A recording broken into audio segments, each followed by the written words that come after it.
Let's say you're walking around a city and you get robbed or mugged of everything. Your phone, your wallet, your keys, and you literally just have the clothes on your back. So what should you do? What can you do? Well, I have a few answers that could help you get out of a tough situation. Hi everybody, foXnoMad here, and today I want to help you travel smarter by answering a question one of you asked in the comments of a recent video, and that is, what can you do if you're completely mugged or robbed when traveling? It's a terrible situation to be in, and the answer is a blend of preparation, prevention, and mitigation. Let's start with the unfortunate situation. You're out and about and get mugged, and now you have nothing. This is a worst case scenario that you don't want to be in, so let's prepare for it and try to make your circumstances a little bit better. There are a couple of key concerns when you're mugged of everything. Here are the immediate steps that you should take. First, if you've been harmed physically, you want to seek medical care quickly. Second, if there are police around, try to immediately get their attention. Third, a restaurant or somewhere busy is a good place to seek refuge and make your next move, which should be toward your accommodation. Okay, so first a hospital if you need one, second a police station if you can, and in some parts of the world that might be infeasible or just futile and just not be worth going to, but that would be your second option, and the third place you want to get to is your accommodation. You want to minimize the time getting to these places as needed in order, so let's first start with the hospital and police station. These are words you should know in the local language. Where is a good one too. 3 words. Where is hospital, where is police, and where is the name of your hotel and the street you're staying on. In some places, remembering the street name that you're staying on might be difficult, or locals just may not recognize it, so looking out for a major landmark nearby, like a big hotel chain for example, can help you orient yourself and can help other people guide you to where you need to go and help you get back to where you're staying. And if you're staying at an Airbnb and have had your keys taken, make sure you at least have the phone number of the host somewhere in a small pocket, so you can contact them to get back inside. Plus, they might be able to assist you getting sorted after a robbery.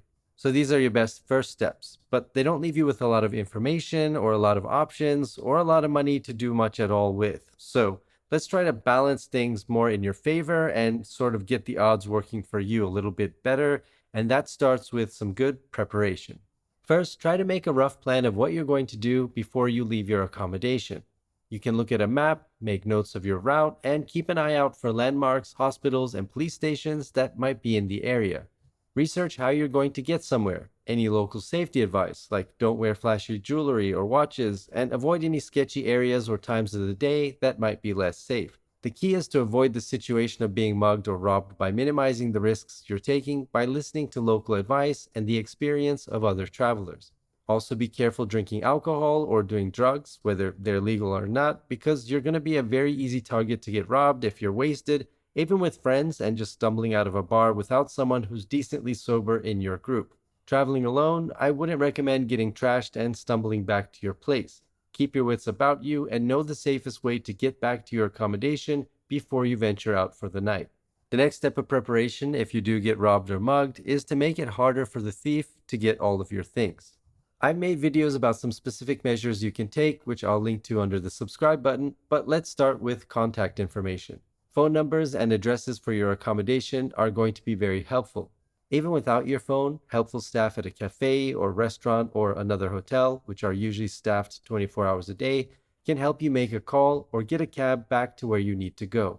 Particularly with Airbnbs and other rentals, a phone number or email address or just your Airbnb password written down can help you get in touch with your host and get back inside and let them know a set of keys is missing. You can keep this piece of paper with contact information in a small pocket where it won't be noticed or handed over with all of your other stuff in a hurry.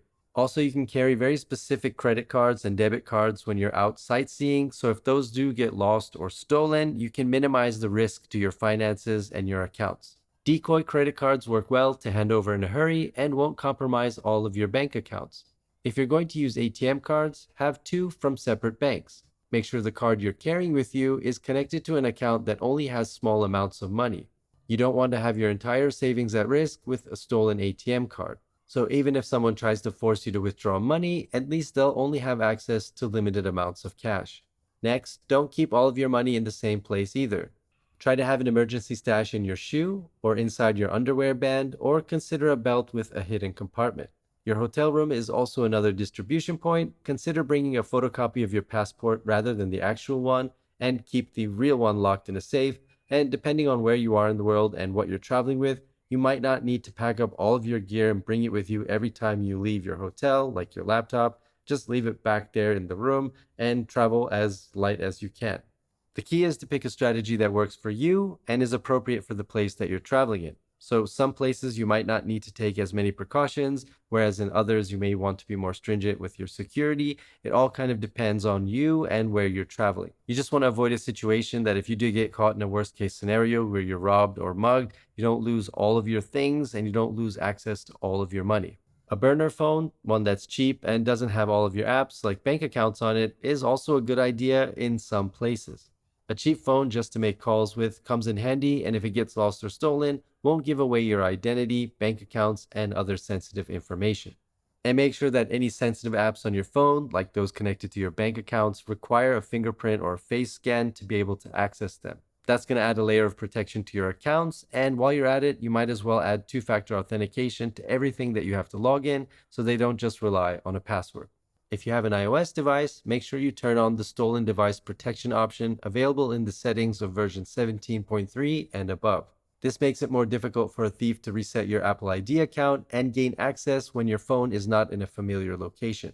Make sure to set up Find My on iOS and Find My device on Android, which might help you track down your things or at least give the police additional clues or just be an option to remotely wipe your phone if it gets stolen. AirTags are also useful because a lot of times thieves will ditch backpacks and less valuable items such as notebooks or things that just might have sentimental value for you. They'll usually ditch those nearby while they get away with the actual, resellable items. So at least you'll be able to potentially recover those if you have an AirTag in your bag. And we've done a lot of talking about things and possessions in this video, but the one thing I want you to remember is that the most valuable thing that you travel with is you. You and your health are the most irreplaceable things that you will ever travel with. Your things are not worth your life or your health, so don't resist an aggressive robbery. As for pickpockets, they typically try to be more stealthy, so just be aware of your surroundings and make sure that you have a good backpack security system. Ideally, you don't want to be left in a situation where all of your things are stolen and you're left with nothing.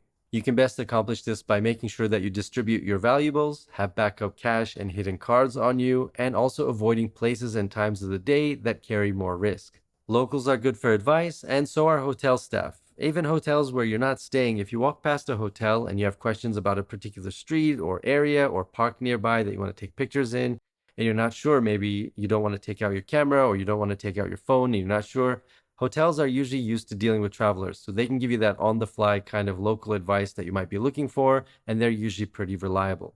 Lastly, trust your instincts. If it doesn't feel right, it usually isn't, and it's better to be safe than sorry. Thanks very much for watching. I hope this video helps you travel safer, but at the same time, I hope it doesn't scare you off from traveling. Look, getting mugged or robbed of all your things is a worst case scenario, but hopefully with the right steps, it's one that you never find yourself in. Thanks again for watching. If you have any questions or any comments about how you travel safer or some of your security tips, let me know down in the comments section. And while you're down there, hit the like and subscribe buttons. I'll have new videos for you every week, and I'll see you in the next video.